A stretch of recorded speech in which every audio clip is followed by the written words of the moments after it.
Okay, after we've tossed that up, we're just gonna set it to the side and let it marinate while we cut our peppers.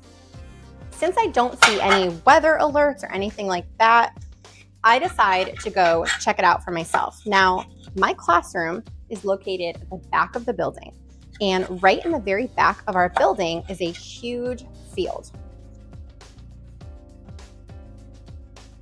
So I slowly open my classroom door, and the wind is just crazy. The building's still shaking.